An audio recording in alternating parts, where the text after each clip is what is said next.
अस्सलाम वालेकुम, मैं हूं फलक शेख और आप देख रहे हैं फलक शेख ऑफिशियल। नाजरीन, हमारे साथ मौजूद हैं सैयद हैदर जाफरी साहब, जो किसी तारुफ के मुताज नहीं है, एस्ट्रोलॉजर है, न्यूमरोलॉजिस्ट है और आप लोगों के जो सवालात होते हैं, जो आप टॉपिक्स चाहते हैं, उसके ऊपर ये ज़ोडिएक के हवाले से हो, चाहे इस्लाम के हवाले से हो, चाहे न्यूमरोलॉजी के हवाले से हो, हम इनकी रीडिंग लेते हैं। अस्सलाम वालेकुम सर। वालेकुम अस्सलाम। सर कैसे हैं आप? अल्हम्दुलिल्लाह, अल्लाह का बड़ा करम है, मालिक की करम नवाजी है बेइंतहा। क्या एस्ट्रोलॉजी में हम चांद सितारे तो पढ़ते हैं, ये मेरा सबसे मैं क्वेश्चन भी कर रहा हूँ, क्या क़यामत प्रेडिक्ट हो सकती है एस्ट्रोलॉजी में? क़यामत एस्ट्रोलॉजी में प्रेडिक्ट नहीं हो सकती, क़यामत एनर्जीज़ में प्रेडिक्ट हो सकती है।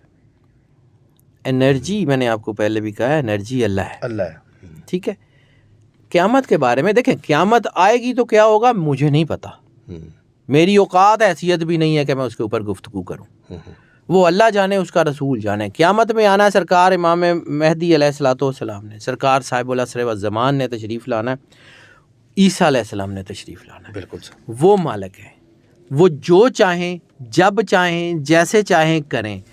मेरी औकात हैसियत ही नहीं है मैं उसके ऊपर गुफ्तगू करूँ। हाँ, क़यामत आने से पहले के जो हाशिए हैं, क़यामत के इर्द गिर्द के जो हाशिए हैं, उसको मुझे पता है कि क्या होना है। ये जो मैं आपको कह रहा हूँ कि ये जो जंग लग रही है, क़यामत आने से पहले 6 साल की बड़ी जंग का जिक्र है। तो ये पहला साल स्टार्ट हो गया, ये साल उसका दूसरा है, दूसरा साल है। ठीक है। क़यामत आने से पहले बड़ी 6 साल की जंग का जिक्र है, वो जो शुरू हो चुकी है। अभी उसका ईंधन बहुत कुछ बनना है, ठीक है। अब क़यामत के बारे में बात कर लें तो नेमतुल्लाह शाह वली किरमानी को आप इनकार कर ही नहीं सकते। नेमतुल्लाह शाह वली किरमानी ने आज से तकरीबन 750-800 साल पहले जो बातें कही हैं, 99% ठीक हो चुकी हैं, बाकी भी हो जाएंगी। वो आदमी था जिसने 800 साल पहले नाम लेके बताया था कि अमीर तैमूर नाम का एक बादशाह पैदा होगा और वो इधर आएगा। फिर बाबर का नाम लिया, फिर अकबर का, हुमायूं का, एक एक के नाम लेके बताए थे कि औरंगजेब के बाद ये होगा, नाम लेके। फिर उसने कहा था कि 100 साल गोरे हुकूमत करेंगे। फिर उसने कहा था कि मुसलमानों की स्टेट्स बनेंगी। फिर उसने कहा था कि मुसलमानों की एक स्टेट जो है वो इस्लाम का किला बनेगी, ठीक है। अब ये नेमतुल्लाह शाह वली किरमानी और रसालत माब सरकार ख़त्मी मरतबत सरवर अंबिया सल्लल्लाहु अलैहि वसल्लम की एक हदीस है, बुखारी में भी मौजूद है, अबू दाऊद ने भी इसके ऊपर हाशिया लिखा है, अपने माजा ने भी इसके ऊपर काम किया। सरकार ख़त्मी मरतबत सरवर अंबिया सल्लल्लाहु अलैहि वसल्लम ने फरमाया, खाने काबे के दरवाज़े के सामने खड़े थे और आप मुस्कुराए। सहाबा कराम ने कहा, या रसूलल्लाह, यहाँ मुस्कुराने का सबब बयान फरमाएंगे? उन्होंने कहा, हाँ, मुझे अपने पीछे से ठंडी हवा आ रही है, मुझे लगता है मेरे पीछे से इस्लाम का किला बनेगा। खाने काबे के दरवाजे के सामने सीधी स्ट्रेट लाइन लगाए ना ग्लोब में, पहली बंदरगाह कराची है, पहली बंदरगाह कराची है। आपका क्या ख्याल है, ये जो मुल्क आप जिसमें रह रहे हैं ये आम सा मुल्क है? आपका क्या ख्याल है कि Mohammad Ali Jinnah was the ordinary man? आपका क्या ख्याल है कि Allama Mohammad Iqbal was the ordinary man? आप लोगों को समझ नहीं आती। इसका मतलब ये थोड़ी है कि वो लोग जो हैं वो उनका अल्लाह के साथ ताल्लुक़ नहीं था।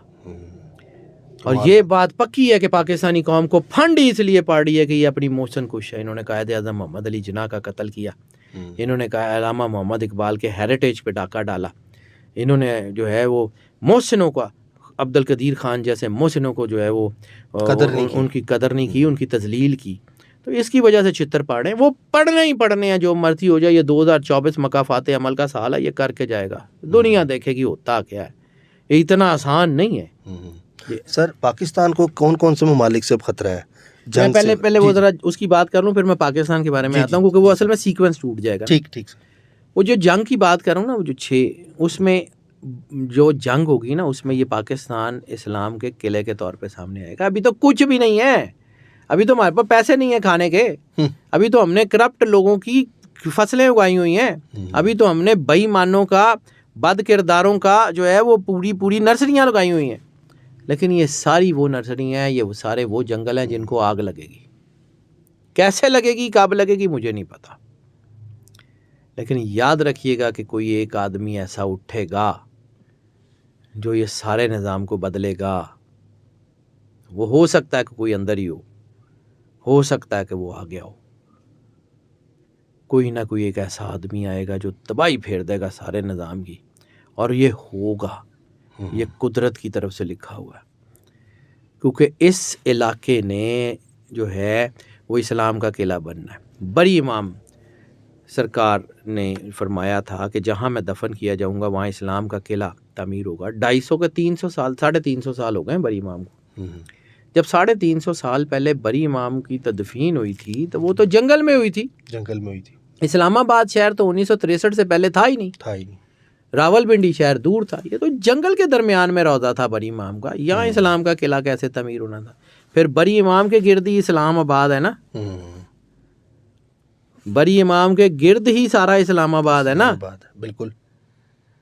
तो उन्होंने कहा था ना जहाँ मैं दफन किया जाऊँगा वहाँ इस्लाम का किला तामीर होगा। किला तामीर होगा। हज़रत सूफ़ी बरकत अली लुधियानवी रहमतुल्लाह अलैह ने कहा था कि जहाँ से मैं देख रहा हूँ पाकिस्तान की हाँ में दुनिया की हाँ होगी, पाकिस्तान की ना में दुनिया की ना होगी। अक़वाम आलम के फैसले यहाँ हुआ करेंगे। अभी तो हालात ही कोई नहीं, सानू तो मुँह लाना कोई पसंद नहीं करता। वक़्त तो आएगा, वक़्त तो वो आ जाना है। और दुनिया में ये वक़्त दूर नहीं है कि जब दुनिया के लोग नौकरियों की तलाश में पाकिस्तान आएंगे। पाकिस्तान को अपने करप्ट लोगों ने तबाह किया है और ये पाकिस्तान में इसका बदला भी दिया जाएगा। ये बिल्कुल क्लियर कट कह रहा हूँ। पाकिस्तान में ये अब तराजू लगेगा और बल्कि अगर आप मुझे इजाज़त दें तो तराजू लग गया है। अब बड़े बड़े नमरूद और फ़रौन और शद्दाद उस तराजू के ऊपर तोल के कट कट के गिरते जाएंगे। दुनिया देखेगी। कोई लंबी कहानी है, मैं कोई 100 सालों की कहानी नहीं सुना रहा हूँ। ये आने वाले चंद साल की गेम है। You will see it. ठीक है। ये पाकिस्तान कोई आम सा कंट्री नहीं है। ये नेमतुल्लाह शाह वली ने कहा था। और फिर वो जो इस्लाम का किला यहाँ से तमीर होना है ना, तो याद रखिएगा ये जो पाकिस्तान जिसमें हम रह रहे हैं, पाकिस्तान जितना टूटना था, मैं इतने वसूख से ऐसे ही नहीं कहता हूँ कि पाकिस्तान अब नहीं टूटता। ऐसे ही है। पाकिस्तान अब नहीं टूटता। पाकिस्तान ने जितना टूटना था टूट गया। ठीक है। क्यों? कि यहाँ पे इमाम साहिब ज़मान मौला मेहदी अलैहिस्सलाम का किला बनना है। तो ये इमाम मेहदी अलैहिस्सलाम का किला ऐसे ही बनेगा। फिर आपने एक और चीज़ है, हदीस में भी एक रिवायत मिलती है, नेमतुल्लाह शाह वली ने भी कहा, हज़रत सूफ़ी बरकत अली लुधियानवी ने भी कहा, हत्ता कि वासिफ़ अली वासिफ़ साहब रहमतुल्लाह अलैह ने भी इसका जिक्र किया। अटक के पुल की जंग, रिसालत माब की हदीसों में अतक का लफ्ज़ है, टे नहीं है, ते है, अतक। रिसालत माब ने भी उसका जिक्र किया है कि वहाँ अहम जंग होगी। ठीक है। अटक अगर अटक के पुल पे जंग होगी तो फिर एक चीज़ तो आपको माननी पड़ेगी। अटक क्या है? पंजाब और KPK का बॉर्डर है। ठीक है। पंजाब और KPK का बॉर्डर है अटक। ठीक है। यहाँ पंजाब ਤੁਹਾਡੇ हत्थ चो जाएगा या KPK ਤੁਹਾਡੇ हत्थ चो जाएगा? ये कुछ सालों में या पंजाब ਤੁਹਾਡੇ हत्थ चो जाएगा या KPK ਤੁਹਾਡੇ हत्थ चो जाएगा। पाकिस्तान नहीं टूटेगा, लेकिन वो एक आपके हाथ से उसकी गवर्नेंस जाएगी और उसके बाद फिर आप दोबारा टेकअप करेंगे। और फिर एक और चीज़ जिसके बारे में ग़ज़वा हिंद की बात करते हैं, रिसालत माब सरकार ख़त्मी मरतबत के कहा हुआ एक एक लफ्ज़ इधर उधर नहीं हो सकता, कायनात इधर उधर हो जाए। एनर्जी रिसालत माब के इशारों की मुंतज़िर है। ठीक है। ये रिसालत माब का कहा हुआ लफ्ज़ इधर उधर नहीं हो सकता। रिसालत माब ने कहा था जब तुम हिंदुस्तान के बादशाहों को जंजीरों में जकड़ के लाओगे तो ईसा इब्ने मरियम को अपने दरमियान पाओगे। तो ईसा अलैहिस्सलाम का ज़हूर जो है ना, वो फिर कभी ज़िंदगी रही तो आपको बताऊंगा कि ईसा अलैहिस्सलाम के ज़हूर जो है ना, उसकी गेम क्या है। सर करेंगे इस पे इंशाल्लाह टॉपिक लाजमी। ईसा अलैहिस्सलाम का जायचा जो अब हम बनाते हैं ना, वो किस तरह बनाते हैं और क्यों बनाते हैं और कैसे करते हैं, ये फिर बताऊंगा। ठीक है। कभी ज़िंदगी रही तो इसके ऊपर बात करेंगे। वो कभी लंबी हो जाएगी अगर मैं बाकी उस टॉपिक की तरफ चला गया ना, तो फिर ये जो क़यामत है ना, ये कैलकुलेट हो चुकी है। ना किसी एनर्जी ने इसको काबू करना है, क्योंकि क़यामत अल्लाह ने है। जैसे आपको मैं बार बार बात करता हूँ कि मौत बाराक है ना, तो जब कोई पैदा होता है तो उसके साथ उसकी मौत लगा के भेजता है ना अल्लाह। बिल्कुल ऐसे ही उसी टाइम लिखी जाती है, मौत मुकर्रर करके भेजता है। तो इस कायनात के साथ भी तो मौत है। अब आप इस कायनात की मौत क्या है, ये पूरी कायनात को सिर्फ आराम से देखें इसको कि कर क्या रही है। सूरज है, उसके गिर्द बाकी सितारे घूम रहे हैं। ठीक है। एक दूसरे से बंधे पे नहीं है। उसकी एनर्जी ने उसको बैलेंस किया हुआ, उसकी एनर्जी ने उसको बैलेंस किया हुआ, उसकी एनर्जी ने उसको बैलेंस किया। एक दूसरे की एनर्जी के साथ वो बैलेंस हैं और अपने उस एनर्जी के पैटर्न में तैर रहे हैं। ठीक है। कहीं कोई एक सियारा अपने ऑर्बिट से बाहर निकल गया, सारे के सारे आपस में टकरा जाएंगे। वो क़यामत क़यामत है। क़यामत भाईजान, अब मैं आपको क़यामत की कुछ चीज़ें बताता हूँ, सीधी सी बात। सर निशानियाँ भी देखेंगे हम 24 में? निशानियाँ जाहिर सी बात है आपको सर, सबसे बड़ी निशानी ये है कि रिसालत में आपने क्या कहा था कि खित्ता अरब जो अब सरसब्ज हो जाए, सरसब्ज हो जाए, ठीक है, तो क़यामत को सबसे करीब देखना उस वक्त, ठीक है। रिसालत में आपने कहा था कि मेरी उंगलियों के दरमियान जो वाह से उंगलियां जोड़ के कहा था कि मेरी उंगलियों के दरमियान में जो फासला है, जब खित्ता अरब सरसब्ज हो जाए तो क़यामत को ऐसे समझना, क़यामत तो आपके सर पे खड़ी है, इतनी करीब आ गई है क़यामत तो आपके सर पे खड़ी है। कैलकुलेशन में नंबर्स में बताऊंगा फिर कभी कि मेरी जो कैलकुलेशन है वो क्या कहती है। मैंने थोड़ा सा चूँकि शौक था ना इस बात पे काम करने का, तो मैंने इसको पढ़ा हुआ। ये टॉपिक मैं जो है ना वो बहुत कम लोगों के साथ करता हूँ सर। बिल्कुल ऐसे ही है। और एक चीज़ और सर कि ये कैलकुलेट जो है आप करते हैं, शौक के लिए बेशक करते हैं, लेकिन एक होता है ना, बहुत सी चीज़ें ऐसी हैं जो ऑन एयर नहीं बताई जा सकती, लेकिन आप उस पर रिसर्च तो करते होंगे। सर ऑन एयर ना बताने वाला तो कुछ ही नहीं है मुझे, मतलब अगर कोई डर होगा तो फिर कि जी फलाना नाराज़ हो जाएगा तो होंदा रहे भाई। नहीं सर, लेकिन जो मुझे लोग कायनात देख रहे हैं, वो में डरते मुझे तो हैं। कायनात में अल्लाह के सिवा किसी का डर नहीं है।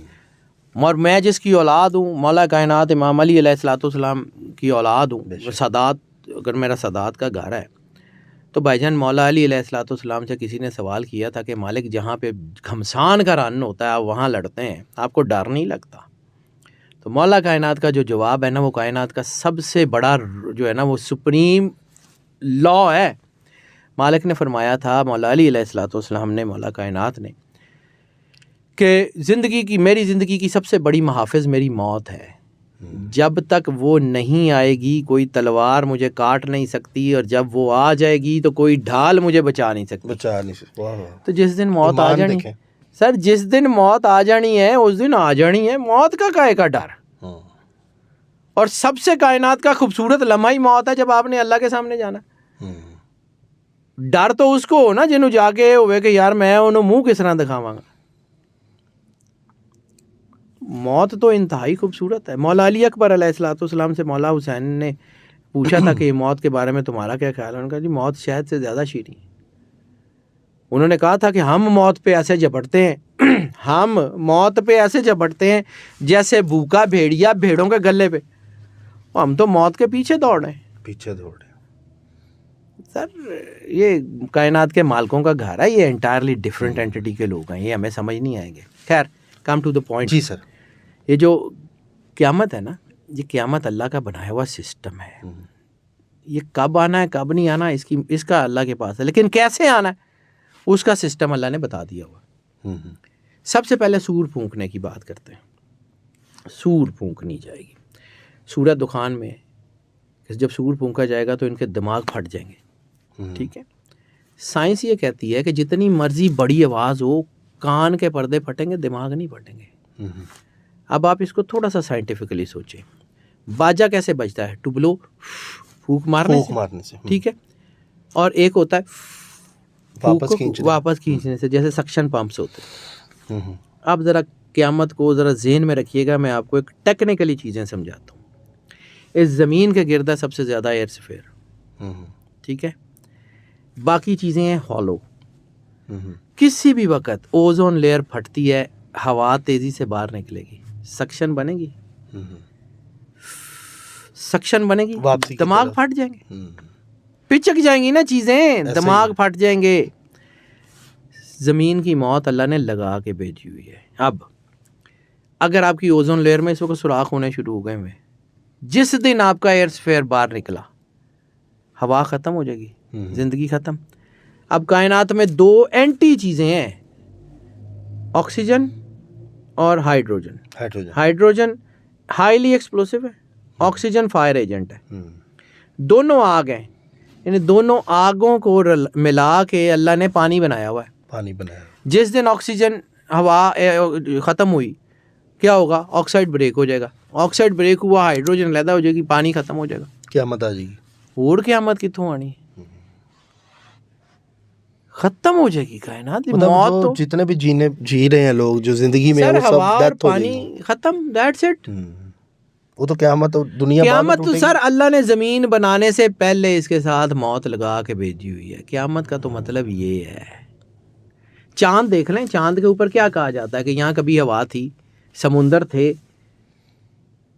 वहाँ की एयरस्फीयर ख़त्म हुआ, ऑक्साइड ब्रेक हुआ, समुंदर खाली है, चांद के ऊपर कुछ भी नहीं है। हो सकता है वहाँ क़यामत आ गई हो, साढ़े हल भी आ जाए। ये तो अल्लाह के राज है। फिर अगर कोई सियारा जो है ना, वो जैसे हमें कहा जाता है कि जी वो फलाना सियारा आ रहा है, वो ज़मीन से टकराएगा, तो ज़मीन अगर अपने ऑर्बिट में सिर्फ 5 एंगल 5 डिग्री इधर या इधर हो जाए, कोई फ़र्क नहीं पड़ेगा। लेकिन कोई ऐसा बड़ा सियारा आके ज़मीन को टकराए और उसको इसके ऑर्बिट से बाहर निकाल दे, तो फिर सिर्फ ज़मीन नहीं जाएगी, फिर पूरा सिस्टम कोलैप्स होगा। सिस्टम कोलैप्स, बिल्कुल ऐसे ही। Sir this is what the god is. Allah को आपने क्या समझा हुआ है, एनर्जी को आपने क्या समझा हुआ है? और आप जो है ना वो मतलब कच्ची दे बच्चियाँ ने रिसर्च कादी करनी है, पीएचडी के थीसिस कच्ची के क्लास के बच्चे नहीं लिखते। सर आप साइंस और एस्ट्रोलॉजी को साथ लेके और इस्लाम को भी सर मैंने पढ़ा हुआ है, मुझे लेके जितना आता है वो तो मैं वो बात करता हूँ। ठीक है, एस्ट्रोलॉजी अल्लाह का बनाया हुआ एक दीन है, उसमें एक सिस्टम है, एक साइंस है। दीन तो अल्लाह का, सिर्फ इन्ना दीना इंदल्लाहिल इस्लाम, एक ही है, इस्लाम है, दैट्स इट। इसके अलावा कुछ भी नहीं है। लेकिन अल्लाह के साइंस का निज़ाम है, साइंस का निज़ाम जो है किसी का इजारादारी नहीं होती, वो मुसलमानों का हो या गैरों का हो। सर इस साल 2024 में कोई भारी डेट्स आप देख रहे हैं? भारी भारी मतलब? जिन पे लोगों के ऊपर मतलब कि प्रॉब्लम रहेगी उसके ऊपर? सर ये 2024 को इतना आसान साल होने भी नहीं जा रहा, लेकिन ये कुछ लोग इसमें बहुत ज़्यादा तरक्की करेंगे, हमने बताया था। हाँ ये भी टॉपिक किया है हमने।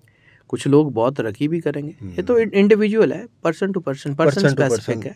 जो लोग मतलब जायचे के लिए नाज़रीन कांटेक्ट करना चाहते हैं, स्क्रीन पे नंबर है, वो भी राब्ता कर सकते हैं। यार कोई आए ना आए, मैं बताना जरूरी है, नंबर आपका। मेरी जिंदगी में मैंने आपको कहा ना कि मेरा रिज़्क उसके हाथ में है। बिल्कुल, वो जवान जिद कुल मेरा रिज़्क है ना, आपे घर आके पड़ा जाएगा, मुझे परवाह ही नहीं है। मुझे मैं कोई और काम करने का आदी हूँ, मैं इसमें टाइम ज़ाया नहीं करता। बात ये है कि ये पर्सन स्पेसिफिक यूनिवर्स नहीं है, अल्लाह ने किसी एक के लिए नहीं। हाँ, रिसालत माब सरकार ख़त्मी मरतबत सरवर अंबिया सल्लल्लाहु अलैहि वसल्लम के आपके लिए बनाई है। तो कायनात में सिर्फ एक पर्सन है, एक कायनात है, एक हस्ती है, वो सरकार हैं जिसके लिए ये पूरी कायनात है। अगर उनके साथ लॉयल है, उनके वफादार हैं, तो ये सारा कुछ आपका है। नहीं है तो कख भी नहीं है, जो मर्जी कर लो, इधर भी नहीं उधर भी नहीं, कख भी नहीं है सर जी। रिसालत माब और उनकी आल से वफादारी बहुत ज़रूरी है। कुल्ला असलकुम अजरन अलैहि अजरन इल्ला मवद्दत फिल कुर्बा। मैं आयत तो थोड़ा सा जल्दबाजी में शायद गलत ना पढ़ गया हूँ, लेकिन उसका तर्जुमा ये बनता है कि मैं या रसूलल्लाह इनसे कह दीजिए कि मैं तुमसे कोई अजर रिसालत नहीं मांगता, इसका कोई अजर नहीं मांगता कि जो मैंने तुम्हें दीन दिया है, तुम्हें रोशनी में लेके आया हूँ, कोई अजर नहीं मांगता सिवाय इसके कि मेरी औलाद से मुवद्दत रखना। और अगर रिसालत माब और उनके घर से वफादार नहीं है तो कुछ भी नहीं है आपके पास, कुछ भी नहीं है, जो मर्जी कर लें। दीन रिसालत माब है बस, और कुछ भी नहीं है। शाह जी आउटस्टैंडिंग टॉपिक आज हमने किया और लोगों को मेरा ख्याल है काफ़ी डिटेल में चीज़ें जो है वो समझ भी आई होंगी और पता भी लगी होंगी, क्योंकि आपकी जो राय है, आपकी जो एस्ट्रोलॉजी है, वो लोगों को पता लगनी इस टाइम बहुत ज़रूरी थी। क्योंकि सर आप बहुत ख़ास हैं, आम नहीं, आप बहुत ख़ास हैं, हमारे लिए ख़ास हैं, व्यूअर के लिए ख़ास हैं। बाकी नाजरीन देखते हैं क्या मामला होते हैं। लेकिन लोग इस टाइम जो कह रहे थे ना कि जी सोशल मीडिया पर एस्ट्रोलॉजर हमें डरा रहे हैं, ऐसा नहीं है। अगर कुछ चीज़ है तो ये लोग इस पर बात कर रहे हैं। बाकी सैयद हदरत जाफरी साहब की भी रीडिंग आपने देख ली है, देखते हैं आगे क्या होता है। तमी फ़ैसला मेरे अल्लाह का है, क्योंकि जो करता है अल्लाह करता है, अल्लाह जो करता है वो बिल्कुल ठीक करता है। इसी के साथ अपने मेज़बान फलक शेख और सैयद हैदर जाफरी साहब को दें इजाज़त। मिलते हैं आपसे अगली वीडियो में एक नई कैलकुलेशन के साथ। चैनल सब्सक्राइब कीजिएगा। अल्लाह हाफिज़। अल्लाह हाफिज़।